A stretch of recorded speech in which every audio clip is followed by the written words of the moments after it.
Porque daí eles vão pegar a produção, passam para lá e são assinantes, passam na avaliação de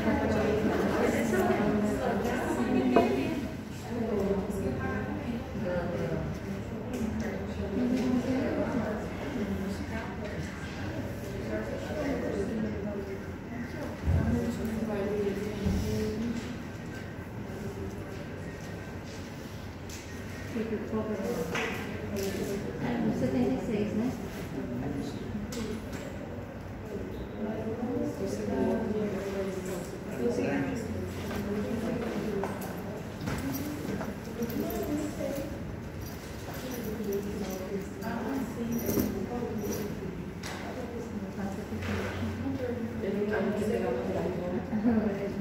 Mentira. Cristian vai aderir à anotação. Agora é eu tenho mulher que me dá. Mas por isso não tem pão lá fora. Ó, enrolando. Aí eu ia ser nessa oportunidade. É a direita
São Não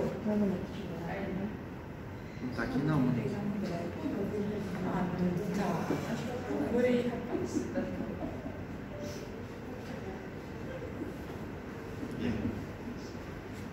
Ya tienen en su siga en las clases, se les actualiza un poquito. Nosotros vimos inicio de hormonas tiroideas. No llegamos a ver que no, nada. Vamos a hacer peor hoy. Bueno, vamos a ver ahí la glándula tiroidea que corresponde a nuestro capítulo. Dependiendo de la edición que tengan, puede ser capítulo 77 o 78.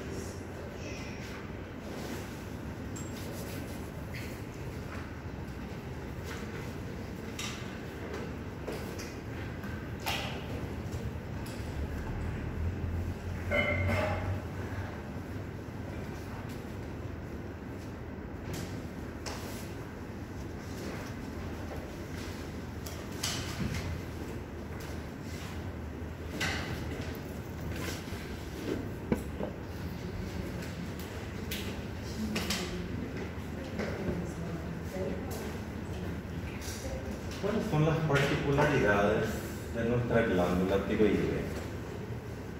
Como ustedes saben por anatomía, es una glándula que consta de dos lóbulos, un istmo, puede tener también una porción, un lóbulo piramidal, que no siempre hay, puede ser menor, puede ser mayor, pero la característica es que es pequeña, pesa gramos, pero tiene funciones bastante importantes. Y también ustedes aprendieron por histología. Ustedes aprendieron por histología que si nosotros miramos un corte extendido en una lámina, vamos a tener algo parecido a esto, que son las partes coloidales o el coloide de la glándula, y fundamentalmente existen unas células cúbicas alrededor de ese coloide que se llaman células parafoliculares. Esas células son bastante importantes, sobre todo por la conexión que tienen con el coloide y también con la conexión que tienen con el medio interno o el líquido extracelular. Ahí se integran los capilares, que también aportan sustancias importantes para la producción de estas hormonas tiroideas.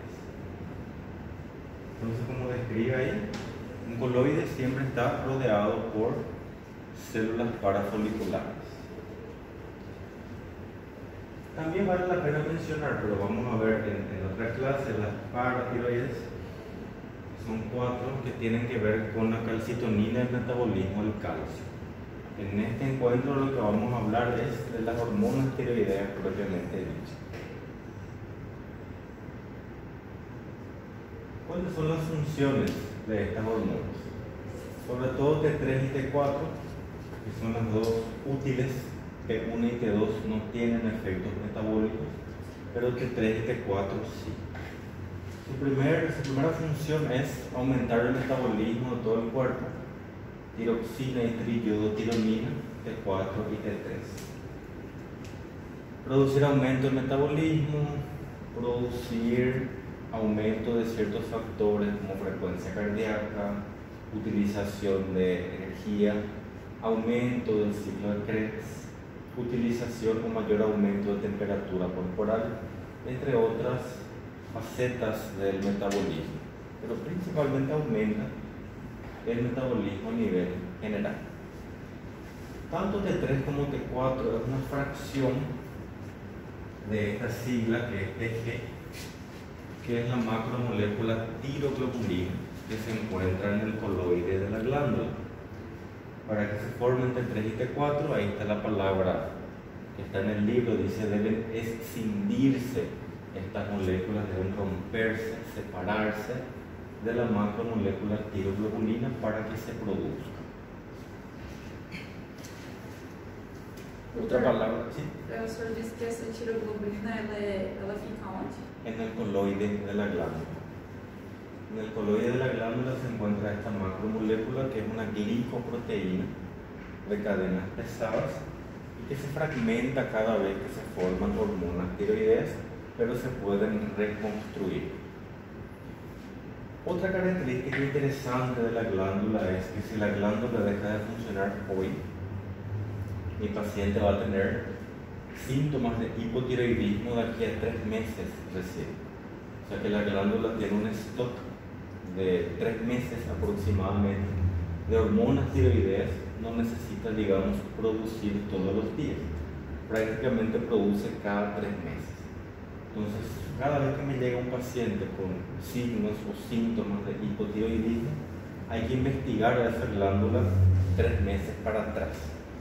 ¿Qué pasó con esa glándula? Hay fármacos que deprimen el funcionamiento de glándulas, de formación de hormonas tiroideas, y también pueden ser radiaciones, traumas, infecciones que pueden causar a veces disminución de la glándula, de la función de la glándula tiroidea. Están también las autoinmunes, las tiroiditis, por ejemplo, que pueden causar lo opuesto, pueden causar hipertiroidismo por un exceso de funcionamiento de esa glándula. Entonces hay que investigar siempre, hay que pedir una biopsia si es necesario para saber cómo está el coloide, cómo están las glándulas parafoliculares y sobre todo cuál es la cantidad de hormonas tiroideas que existe en esa persona cuando se pide un análisis de sangre o un perfil tiroideo. Ahí tenemos como un cuadro comparativo que le incluye también un poco a la calcitonina, que es fundamental, importante para muchos procesos, sobre todo para el inicio y la manutención de un potencial de acción. Recuérdense siempre que los canales de calcio son canales considerados lentos, por tanto se abren de manera lenta y se cierran de manera lenta también. Por tanto, constituyen la meseta del potencial de acción, casi siempre es patrimonio de los canales de calcio. Cuando veamos paratiroides vamos a hablar un poco del metabolismo del calcio, cómo el calcio puede endurecerse en los huesos, qué relación tiene con la vitamina D, 25-dihidroxicólicalciferol, que es la vitamina D, cómo esto se osteofica durante el proceso de osteoficación. Hoy, como dije, vamos a hablar solo de tiroides. El coloide es un material gelatinoso compuesto por una glicoproteína yodada. Esto es muy importante. La glicoproteína siempre va a estar yodada, que es la tiroglobulina. Ese yodo viene de la dieta. En la naturaleza yo casi no encuentro alimentos que tengan yodo, muy pocos. Por tanto, la OMS, en un consenso mundial, determinó que la sal de mesa tenga que tener un componente yodado desde muchos años atrás. Entonces, es lo que se consume diariamente. Por tanto, al consumir cloruro de sodio industrial, estamos consumiendo yodo también. Ese yodo es fundamental prácticamente para todo el desarrollo del feto, igual que el ácido fólico, pero también para garantizar niveles óptimos de T3 y T4 ya durante el nacimiento. Tanto es así que al niño o niña recién nacido se le extrae una porción de sangre del talón que se llama test pseudopesímeo o test del piecito para medir el rango de hormonas tiroideas al nacimiento y para poder corregir si es necesario durante la primera infancia, que es la etapa fundamental de la madurez cerebral. Si un niño o niña hipotiroideo no se corrige, entonces va a tener lentitud básicamente de todos los procesos cognitivos. Estas son organelas que son muy importantes, sobre todo las células púbicas o parafoliculares. El retículo endoplásmico rugoso y el aparato de Golgi son dos organelas muy importantes de estas células que vamos a entender enseguida por qué. Esta tiroglobulina posee aproximadamente 60 moléculas de tirosina y yodo hasta formar nuestra sigla HT, que son las hormonas tiroideas.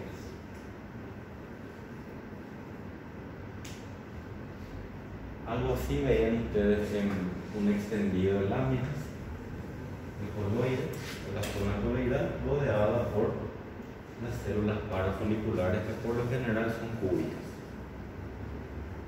Digo por lo general porque a veces en una biopsia podemos encontrar alguna que no sea cúbica y que cae, y eso no quiere decir que sea normal.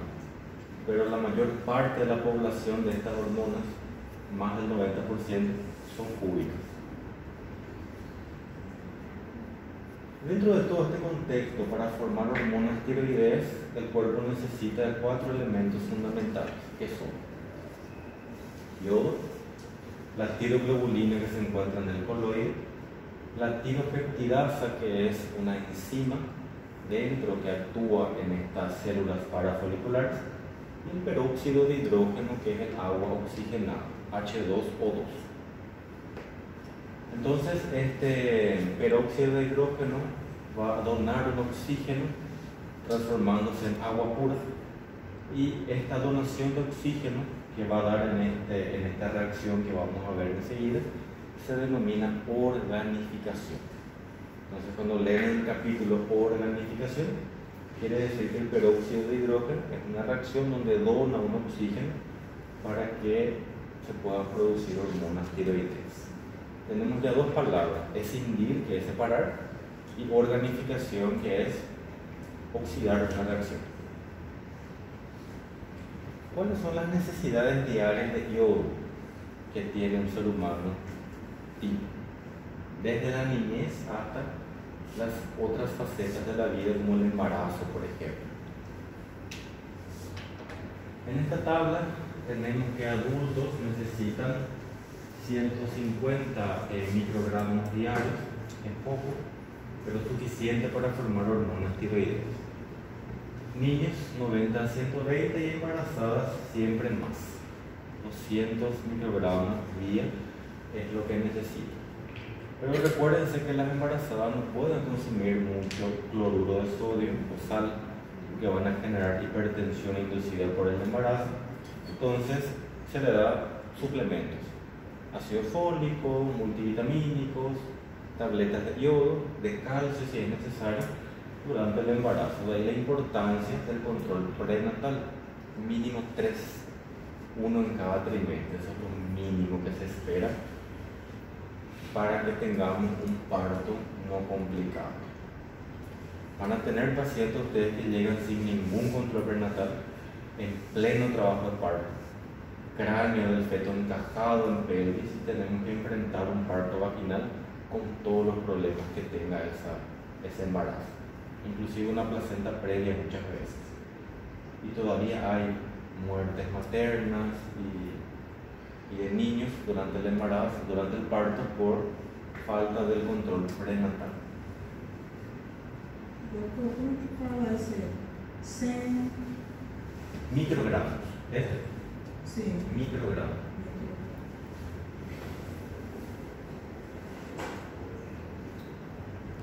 La tiropeptidasa es un aromático generalmente hexagonal con el grupo hidroxilo. No vamos a ahondar en bioquímica, nada más para que conozcan cómo se presenta su fórmula.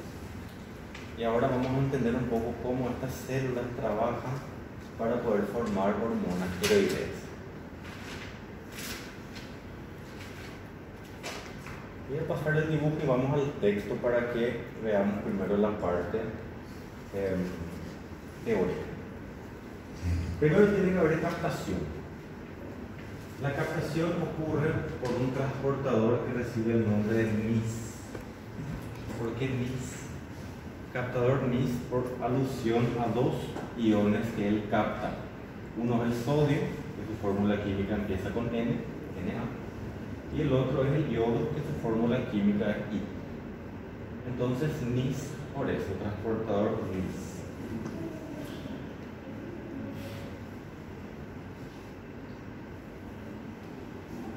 Capilar, coloide, célula parafolicular. Todo empieza siempre que la glándula sea, o que la célula parafolicular sea estimulada. Entonces, ¿dónde están los receptores de la tiroides? No están en cualquier lugar. Los receptores de TSH se encuentran en la parte periférica con conexión a los capilares, en la periferia de las células parafoliculares. Acá está el receptor y acá está el TSH, que viene allá arriba de la hipófisis, del hipotálamo a veces, y esa TSH es la que va a estimular a nuestras células. ¿A qué? Lo primero que activa la TSH es nuestro transportador NIS, que de los capilares va a importar hacia dentro de la célula 2 moléculas de sodio y una molécula de yodo. ¿De dónde? De la circulación.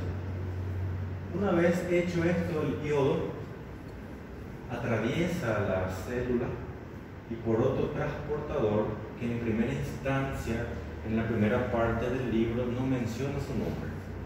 Dice transportador nada más. Tanto es así que en el gráfico presenta un signo de interrogación.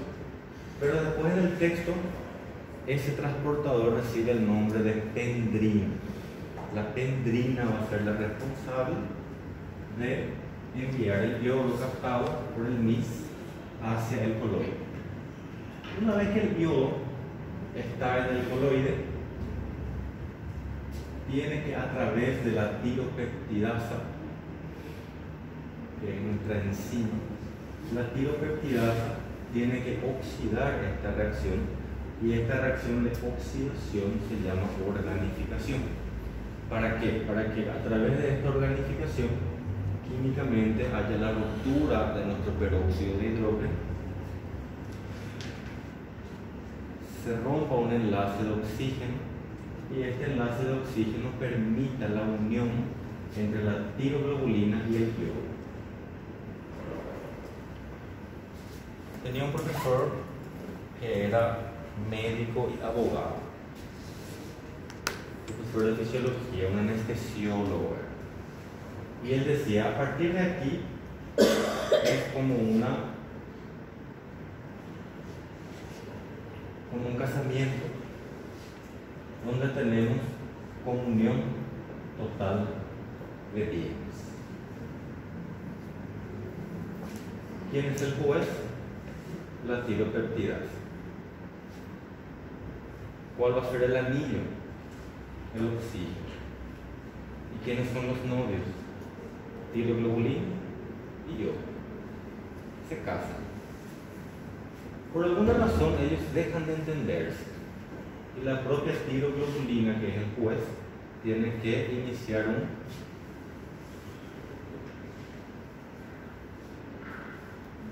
divorcio. La tiropeptidasa entonces es una enzima que puede unir una reacción, pero también puede escindir, puede fragmentar. Como el matrimonio fue con comunión total de bienes, el yodo no puede ser llamado va a llevar algo. Y ese algo son aminoácidos. Entonces cuando hay el divorcio, el yodo lleva parte de la tiroglobulina. Y el yodo unido a la tiroglobulina, a su fragmento, se denomina homonoyodotironina. Luego, por incidencia nuevamente de la TSH, la parte coloidal de las células cambia la forma cuando detecta la T1 y por endocitosis pseudópodos digiere esa T1 al interior de la célula. Esa T1 es captada por los lisosomas del aparato de Golgi y se van uniendo T1 con T1 para formar T2, T2 con T2 para formar T4. Entonces la T1 y la T2 no tienen ninguna función metabólica, solamente la T3 y la T4. Tanto es que la T1 y la T2 permanecen en la periferia del coloide y solamente T3 y T4 permanecen pegados a la membrana plasmática interna, para que en un tercer estímulo de la TSH, entonces ahí por exocitosis se pueda liberar T3 y T4 al capilar y que tengamos disponible hormonas tiroideas en nuestro capilar. Básicamente esa es la importancia de las células parafoliculares. Ahora entienden por qué en histología estudiaron el corte histológico de la tiroides. Bueno, esa es la razón. La ubicación de esas células son fundamentales para saber, por ejemplo, que el receptor de TSH se encuentra en la parte periférica de las células parafoliculares.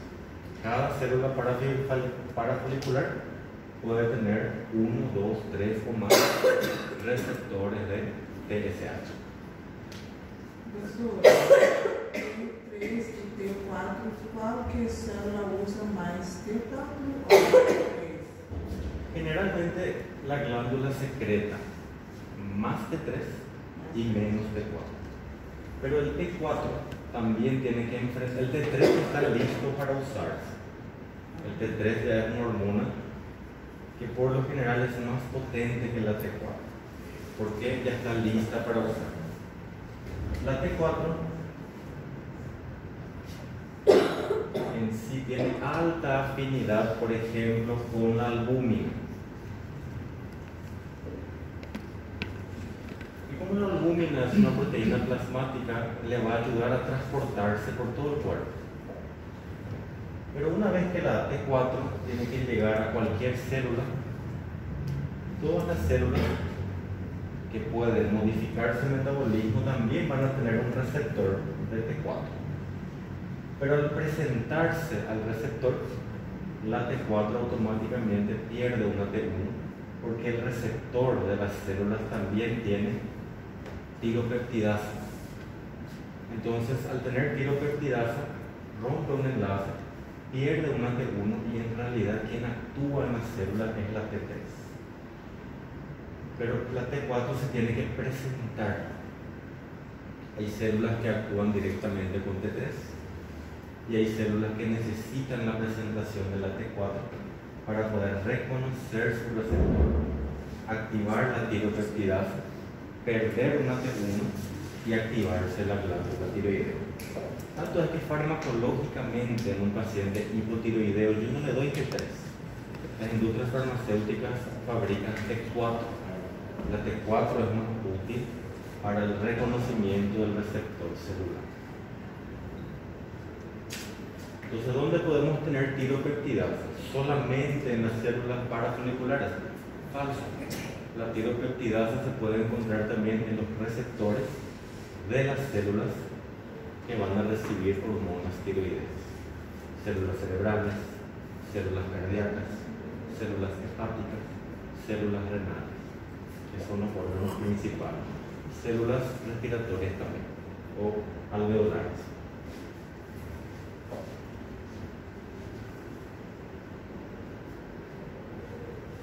Essa T3 é a mais abundante do que 4 ou é o 4 que é mais abundante? Normalmente a T3 é mais abundante, mas a T4, como ela vira T3, então ela, por isso que T3 é mais abundante no sangue.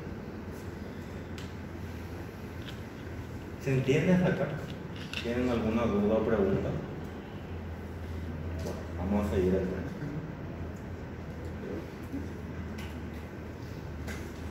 Ahí tenemos la oxidación del yoduro, lo que acabamos de mencionar, que el peróxido de hidrógeno pierde un enlace a través de la tiropeptidasa, separando así su oxígeno, quedando H2O libre.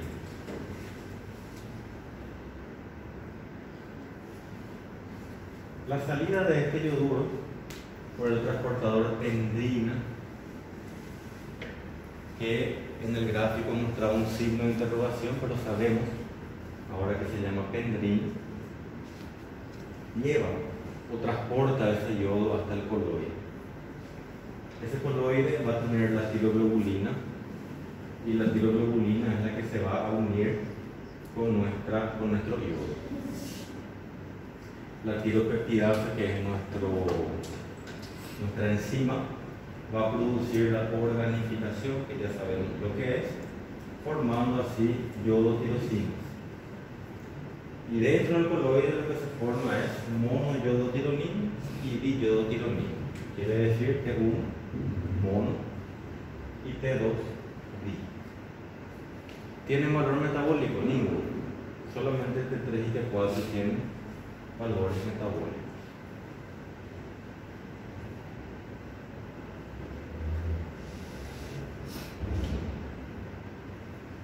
La captación se da por medio de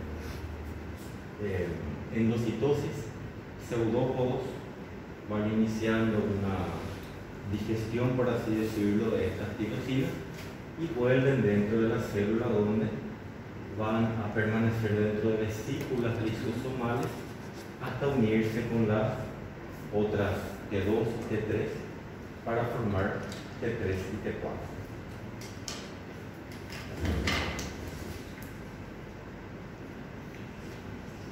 ¿Qué pasa con todas estas hormonas una vez que pasa a la sangre?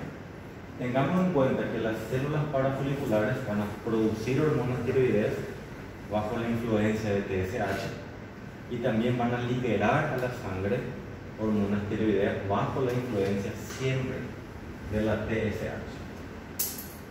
Si tenemos TSH baja o no se produce TSH, entonces la glándula ni va a producir ni va a liberar. Siempre bajo la influencia de TSH.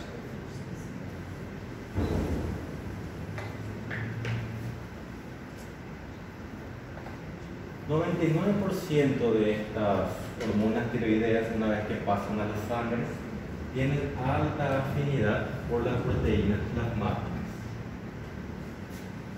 Estas globinas, por ejemplo, albúmina, transferrina, transcortina, son proteínas plasmáticas que también tienen alta afinidad por las hormonas tiroideas, solo que es una afinidad reversible.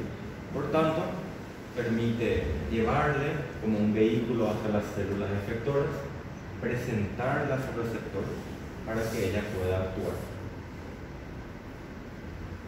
La T3 tiene una unión ligeramente menor, por eso es que ya está lista para usarse. Esta atracción mínima que tiene la T3 permite transportarse a través de las proteínas plasmáticas, pero no necesita perder un enlace porque es una unión débil. Por tanto, la T3 directamente pasa al receptor celular sin la necesidad de la tiropeptidasa. La tiropeptidasa más actúa en la T4, haciéndole perder una T1 para poder separarla de las proteínas plasmáticas. La alta afinidad que tiene la T4 con las proteínas plasmáticas no le permite separarse de manera directa. Entonces la tiropeptidasa tiene que fragmentar, romper una T1 que queda con la proteína plasmática y la T3 se libera para usarse.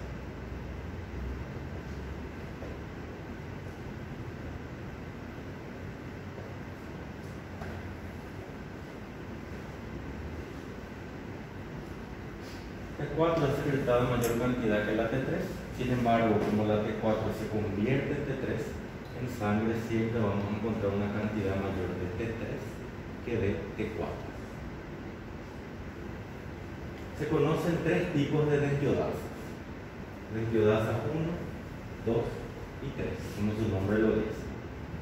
Y las diferentes actividades enzimales modifican o caracterizan a un tipo celular. Quiere decir que podemos tener desyodasas o tiropeptidasas de tres tipos en los diferentes tejidos.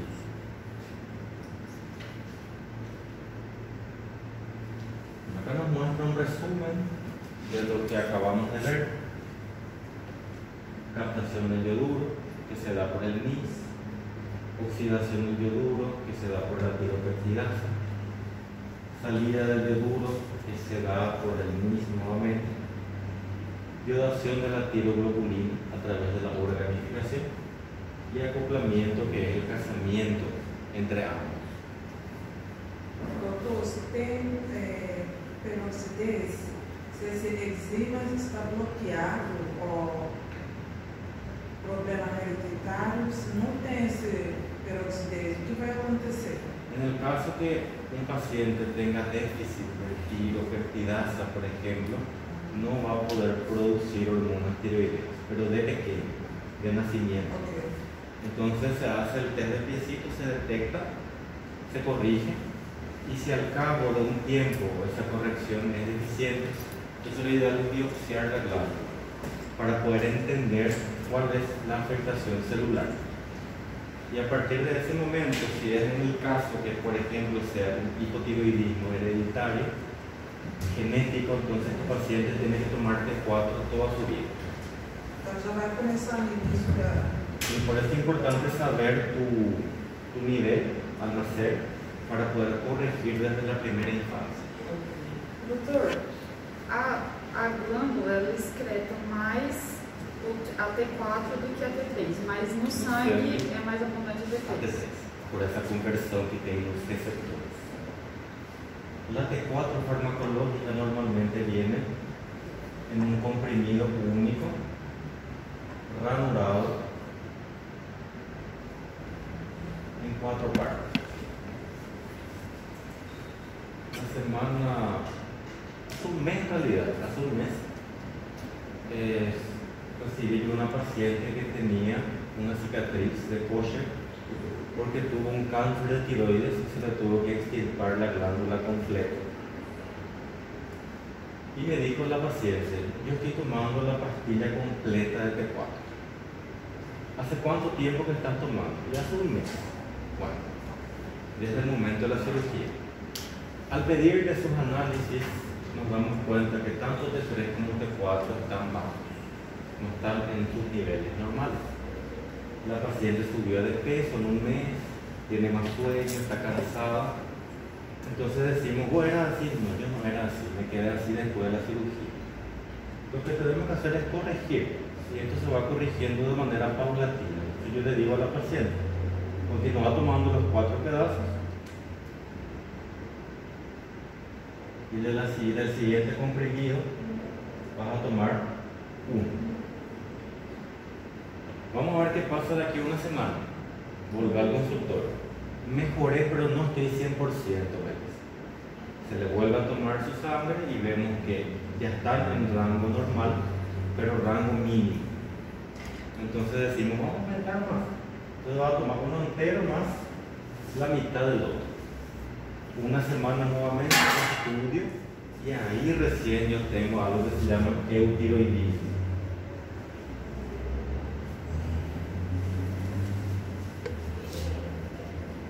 El paciente tiene 36 años, joven, tuvo su cáncer, y la pregunta, ¿cuánto tiempo tengo que tomar esto?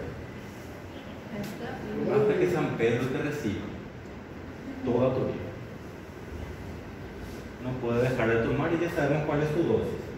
¿Qué es esto? Por eso hay que mirar la marca, hay que saber el gramaje, hay que saber cuántos microgramos tiene cada fragmento, no es darle nomás a un paciente. Siempre se hace este test y no hay una fórmula mágica para cada paciente, esto se va ajustando. Todo lo que es hormonal tenemos que ajustar para ese paciente. E esse controle, Uso contínuo, para sempre, se é que a glândula já não está no corpo. E não só até 4. Então a glândula saiu e levou consigo também as paratireoides. Então o suplemento de cálcio também é fundamental para essa paciente. É porque é uma consequência da outra. T4 y calcio, pacientes que se extirpan toda la glándula tienen que tomar para siempre. Bueno, esto solamente menciona los pasos que acabamos de describir. Referente a los efectos, es importante saber cuáles son los efectos de la glándula tiroidea, de las hormonas tiroideas, mejor dicho, y cuál es, por ejemplo, las células que tienen receptores alfa y receptores beta.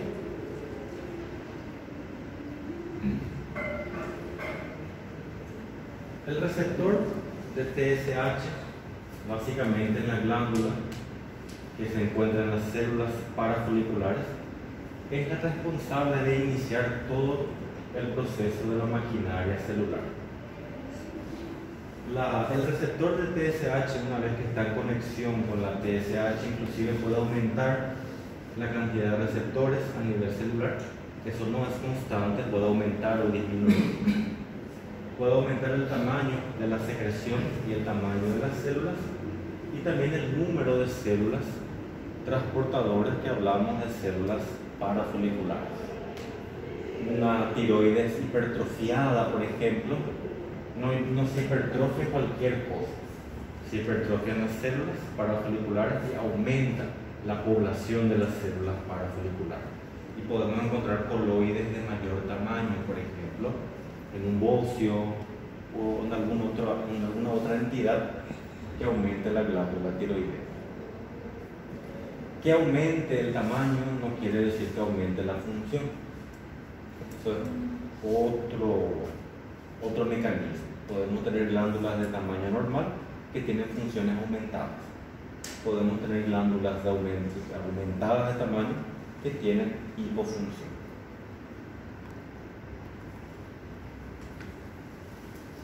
Metabolismo del yoduro, el incremento del MIS a largo plazo, también estos transportadores de sodio y yodo se le llama a largo plazo porque también pueden modificar su cantidad. Todo va a depender de la estabilidad de la dieta, principalmente en yodo y también en sodio. Referente al sodio, el cuerpo no va a perder sodio, siempre la aldosterona va a hacer su papel de retener el sodio en el cuerpo a través de renina, angiotensina, aldosterona. Entonces no hay tanto riesgo de que el sodio disminuya del cuerpo, pero el yodo sí, la manutención del yodo es fundamental. La síntesis. aumento de la tiroglobulina y la tiropeptidasa con el peróxido de hidrógeno. Simplemente menciona el paso que acabamos de ver, si es que hablamos de síntesis de hormonas tiroideas. Aumenta la yodación de la tirosina, que es nuestra organificación, y facilita la macropinocitosis, que es la captación de nuestra hormona del coloide a la célula.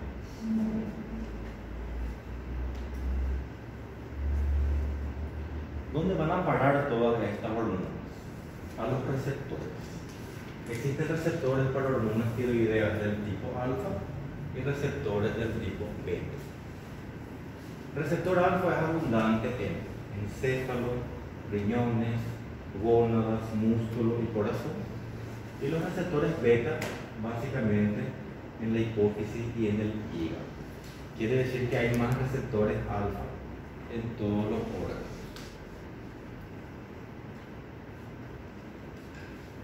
El efecto ya sabemos, pero van a encontrar en el libro una tabla que habla un poco sobre los efectos de la glándula tiroidea.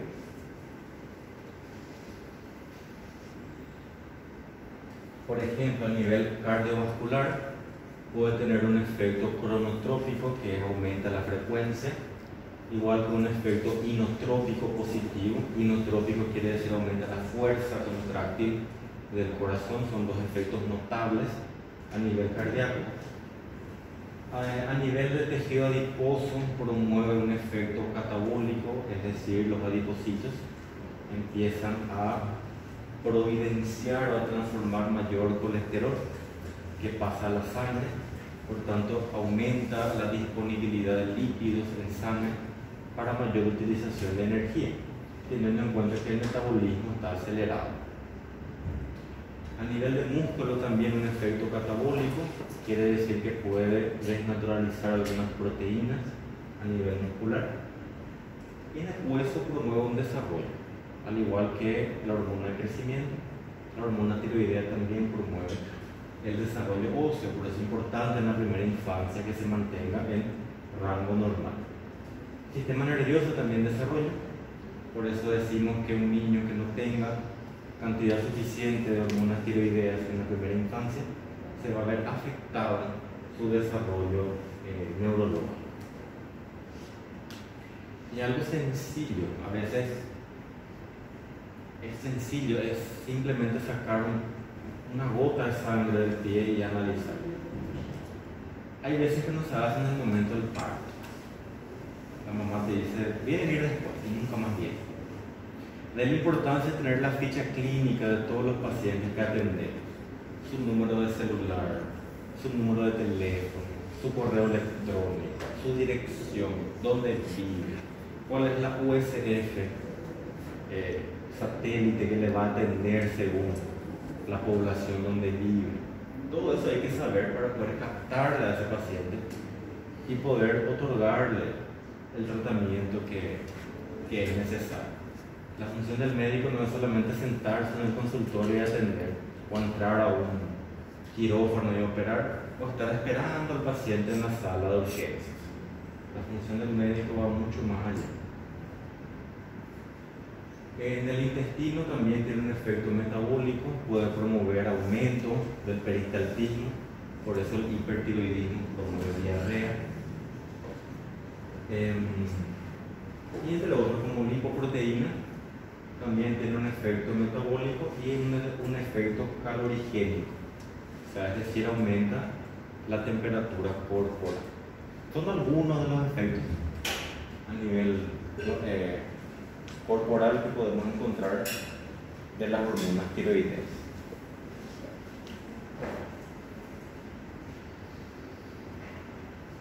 La función específica de la T3 sobre el metabolismo celular y consumo de oxígeno. Para que haya esto, para que haya mayor consumo de oxígeno, tiene que haber mayor tasa metabólica, por tanto aumenta directamente el metabolismo. ¿Dónde no actúa la T3? Retina, vaso, testículos y pulmones. No tienen receptores para T3, o si tienen son muy escasos, por tanto no afecta a estos órganos. Concentraciones altas pueden incrementar el metabolismo entre un 60 a un 100% a más.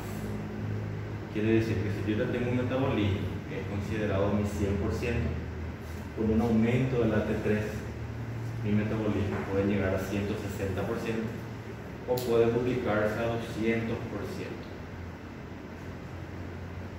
Y el efecto calorigénico obviamente tiene que ver con el ciclo de Krebs, lo que tiene que ver con las mitocondrias, y por tanto también puede aumentar el tamaño de las mitocondrias. Entonces, en un paciente que tenga hipertiroidismo, un exceso de T3, cualquier célula que yo tome y analice, voy a encontrar que tiene mitocondrias más grandes.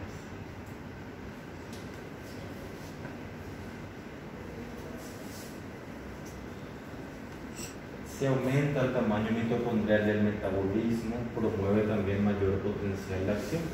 Por tanto, estimula más la bomba sodio-potasio ATPasa, que es la directa para generar potencial de acción. Consumo de oxígeno está representado por el metabolismo y aumenta la síntesis de proteínas, así como también su catabolismo.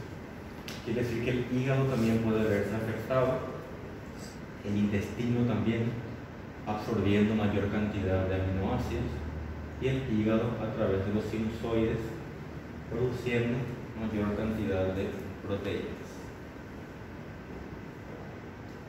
Incrementa también la absorción de la glucosa intestinal. Es muy común que un paciente con hipertiroidismo tenga hiperglicemia también, que aumenta la absorción de los azúcares. Como ustedes saben, casi todo se convierte en azúcar dentro del intestino a través de las enzimas, lactasa, sacarasa, maltasa. Todas las enzimas intestinales convierten los almidones en azúcares para que se absorban como tal y para que sea más fácil metabolizar por el organismo.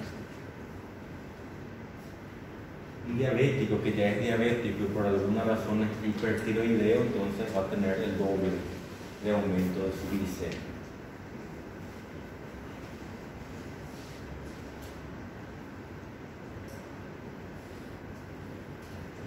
Referente a los lípidos, lo que promueve es la movilización del colesterol del tejido adiposo a la sangre. Vamos a encontrar también un aumento de colesterol en todas sus porciones, HDL, LDL, VLDL y colesterol total, podemos encontrar aumentado.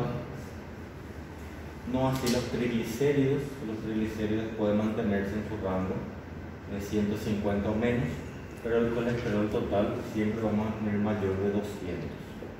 Menor a 200 es el rango habitual que queremos encontrar en todos los pacientes. Pero ustedes van a encontrar pacientes que tienen 500, 600, 890 y 1000 de colesterol. En el tubo de ensayo, la sangre de los pacientes que tienen 1000 queda lechoso el suero. Cuando se centrifuga queda blanco, mantecoso, parece una grasa literalmente en la sangre. Sobre todo cuando hay hipertrigliceridemia familiar. Delgadito es tu paciente. Él pesa 65 kilos, mide 1,70 m, delgado es, pero tiene colesterol de 1000. Y vos decís, ¿cómo es posible? No come nada y dices, bueno, hipertrigliceridemia familiar. Puede ser el preludio o puede ser la predisposición para padecer de hipertiroidismo también en el futuro. Son enfermedades que tienen relación genética. Como la sangre no es agua, siempre en la historia clínica por eso se pregunta antecedentes patológicos familiares.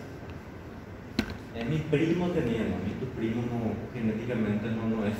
A mí lo que me importa saber es tu mamá, tu papá, tus hermanos y tus abuelos, que son tus familiares directos. ¿Qué patología hay en tu familia en esta esfera?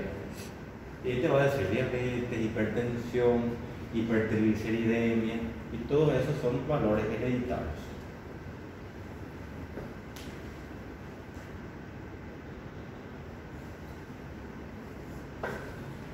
Sobre el músculo cardíaco dijimos que tiene efecto inotrópico y cronotrópico, aumenta la fuerza y aumenta la frecuencia cardíaca. El gasto cardíaco aumenta, así como también el consumo de oxígeno por el músculo cardíaco. Puede generar vasodilatación, tanto en los vasos coronarios como en los vasos sanguíneos, y aumenta la frecuencia cardíaca por un notable aumento del gasto cardíaco. Es muy común que un paciente con hipertiroidismo te diga que siente taquicardia.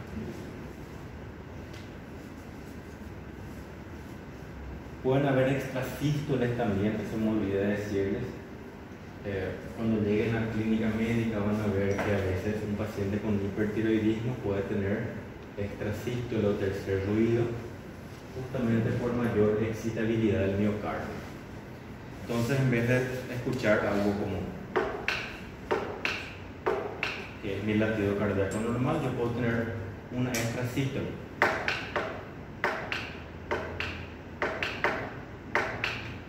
Entonces, en el medio de un ciclo escucho un otro sonido, se le llama también ritmo de galope o tercer ruido. Puede ser reversible si es que se corrigen las hormonas tiroideas, dejamos de tener este padrón cardíaco.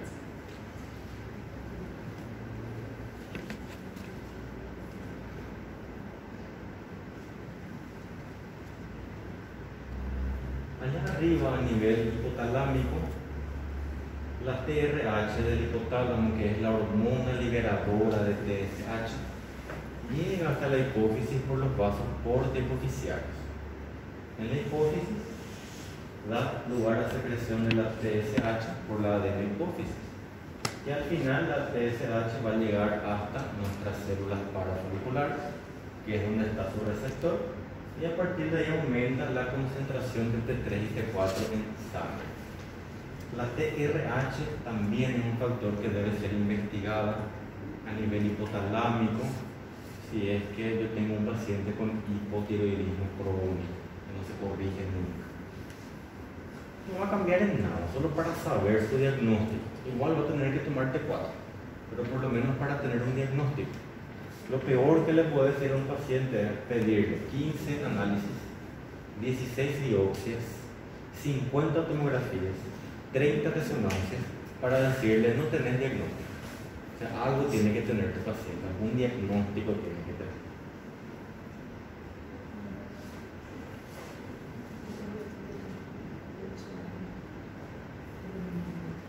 Esto es más o menos el ciclo de control hormonal y nervioso de las hormonas tiroideas. Todo empieza por el hipotálamo, que libera TRH y que a través de los vasos porta-hipofisiarios llega hasta la adenohipófisis. La adenohipófisis va a producir nuestra TSH, que va a llegar hasta la tiroides, y que va a producir T3 y T4. Cuando ya producen demasía, ¿quién detecta esa superpoblación de hormonas? El hipotálamo. Entonces el propio hipotálamo genera una retroalimentación negativa, deja de producir TRH, que no llega a la hipófisis, que no produce TSH, que no llega a la tiroides y que deja de producir o de secretar T3 y T4. Quiere decir que el hipotálamo también es sensible, también detecta, también analiza la sangre que pasa por él y detecta tu nivel de T3 y T4. El hipotálamo tiene una tabla, como un software, que está actualizado de esta forma para poder detectar mis niveles normales por edades. Entonces ahí tenemos, por ejemplo, 1 a 4 semanas de vida. Un niño o niña debería tener por lo menos 8,2 a 17,2 de T4 nanogramos por decilitro y 104 a 345 de T3. Y TSH para esa edad debería ser de 1.7 como mínimo a 9.1 como máximo, que serían nuestros valores de referencia, y así sucesivamente hasta la franja etaria entre los 80 y 100 años, y como podemos ver puede haber un declive. comparando con un niño de 4 meses, una persona de 80 años, ven que hay un declive de las hormonas tiroideas, así como también de las TSH. Vamos a ver un ejemplo de lo que vamos a trabajar cuando veamos. Luego de este capítulo creo que nos toca ver paratiroides, no hoy, en la próxima clase. Pero les voy a mostrar un ejemplo de trabajos prácticos que vamos a hacer en clase cuando terminemos de ver paratiroides y también un poco de insulina. ¿No tienen preguntas hasta ahí? Isso é o capítulo qual? 48? No, 77 ou 78, dependendo da sua edição.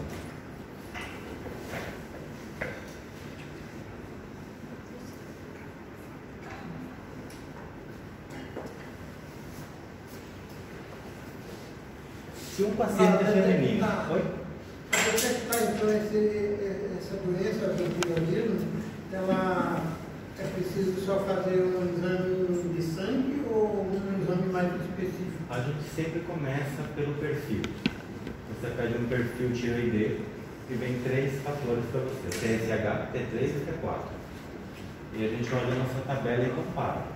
A partir daí a gente pede alguma coisa mais específica, dependendo do resultado, dos sintomas do paciente.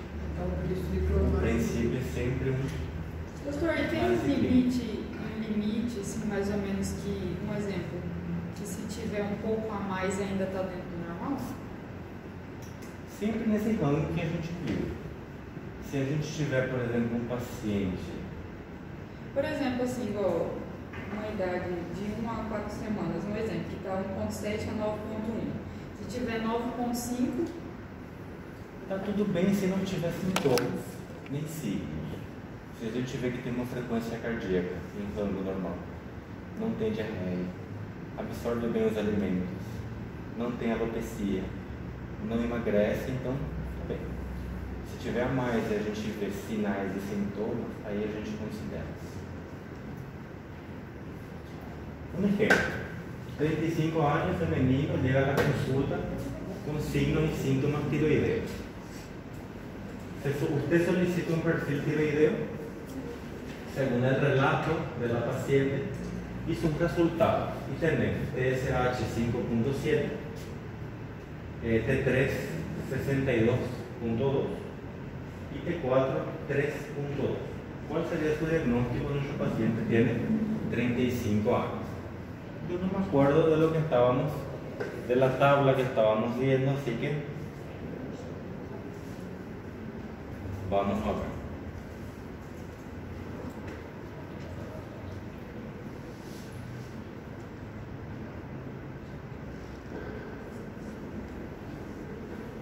Nuestra paciente se encaja aquí. 21 a 50 años, tiene 35. Decía que de T3 tenía 62.1 y T4 3.2. Y fíjense que la TSH está aumentada. La T3 está casi en rango. Perdón, la T4 está casi en rango. Pero la T3 está baja. Entonces, vamos a hacer un análisis.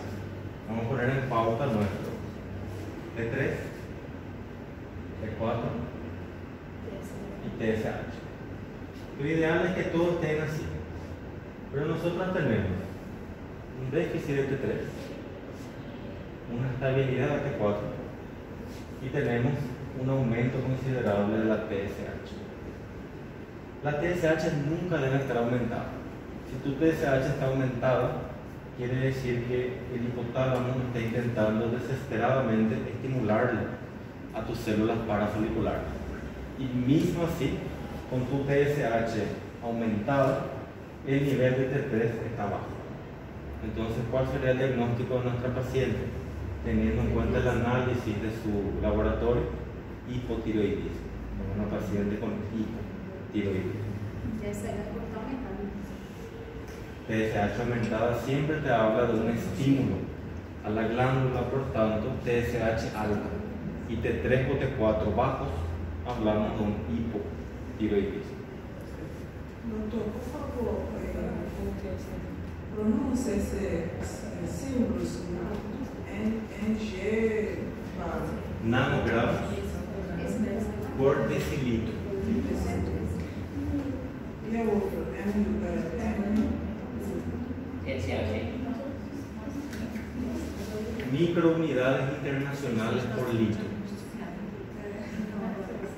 Si yo veo solo I, unidades internacionales. Esto se usa mucho en fármacos, por ejemplo, penicilina, benzatínica, 1.200.000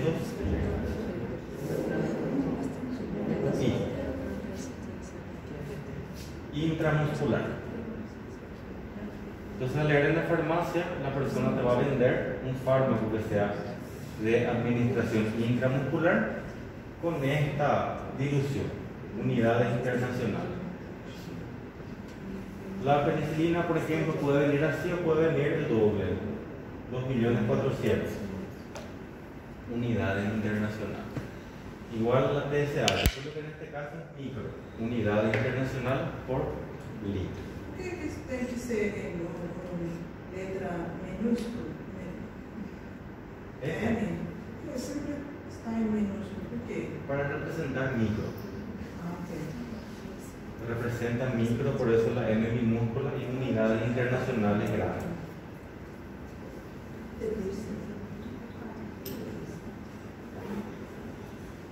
Se dan cuenta que el ejercicio que acabamos de hacer es un ejercicio de fisiología, pero le remito a ustedes a la clínica. O sea, una simple frase y un simple laboratorio te permite dimensionar cuál podría ser el diagnóstico de un paciente. Este es un ejemplo de un trabajo. Podemos pedir también mapas mentales si fuera el caso. Entonces, si encuentro uno para mostrarle y nos vamos.